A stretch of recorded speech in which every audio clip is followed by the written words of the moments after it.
Hey guys, it's Adam with Water Rock Farming, and today we are terminating our cover crop.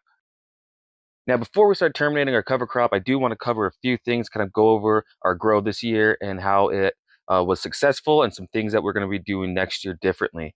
The biggest thing is you can kind of see we took a little bit too long on waiting to be able to terminate, so things are kind of going into seeds.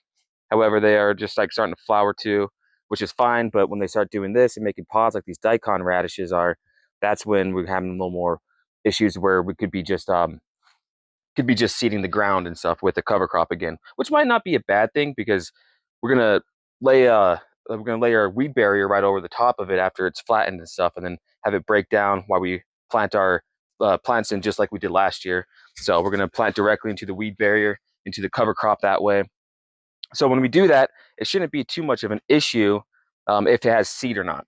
But any seeds that are viable and last over the whole grow year, which probably was what happened last year too, um, then it just pretty much replants itself. So one of the biggest issues that we had this year, we did 5 pounds of seed last year. We did 5 pounds of seed this year as well, and but the way we planted it was a lot different. So we planted by first tilling, or not tilling, but tining, which is just where you scratch the surface a little bit and then make little like rows, and then you plant the seed in there. And we use the broadcaster to be able to plant the seeds instead of the direct planting down, where they just kind of drops the seeds into the row. The broadcaster kind of throws the seeds out and stuff. So that way was a lot more effective. We had over probably 90 to 100% germination rate, and because of that, you can see it's been very overcrowded. Um, Everything that's a legume came up really nicely. The peas and common veg are nice, dark and green. However, with some of the daikon radishes, when you get down in there, you can see the brown. So our water lines, yeah, were a little suffocated by the plants growing in way too densely. So a lot of the crop didn't get a lot of water. You can kind of see the effects of that.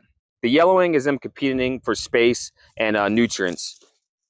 And so that was a lot of going on in the daikon radishes. So the daikon radishes did not do as well as they should have.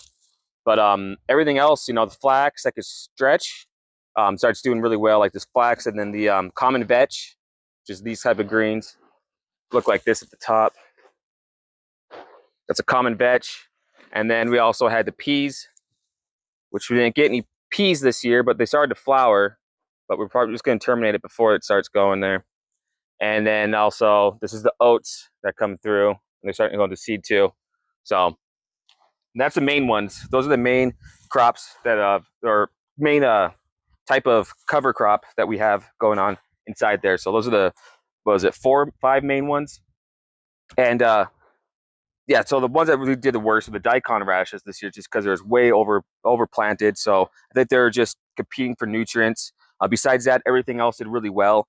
And because the daikon radishes were doing so bad or poorly and competing for nutrients, we actually got pests.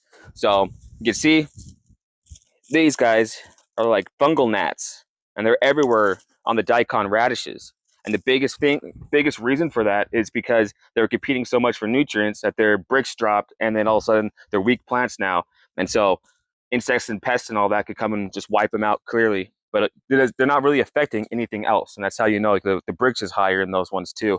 We did the tests and everything too, and obviously show that their bricks is higher, which you could see just by seeing how dark and nutritious they are compared to the daikon radish leaves. You see, they're just suffering, and then all those guys over there, common veg, peas, oats, all that are just nice and dark. So it's interesting to kind of see what kind of every year is different.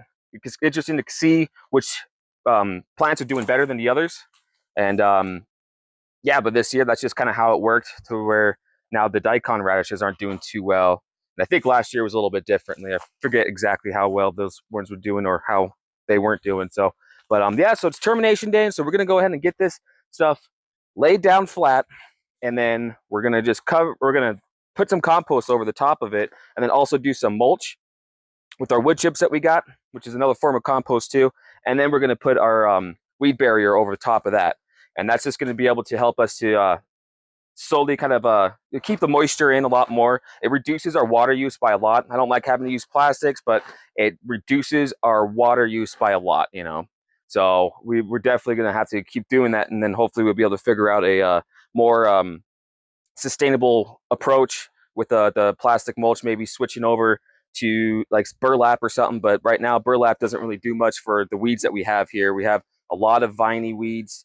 We have the let's see, it's called a we have a certain type of grass. It's a Bermuda grass.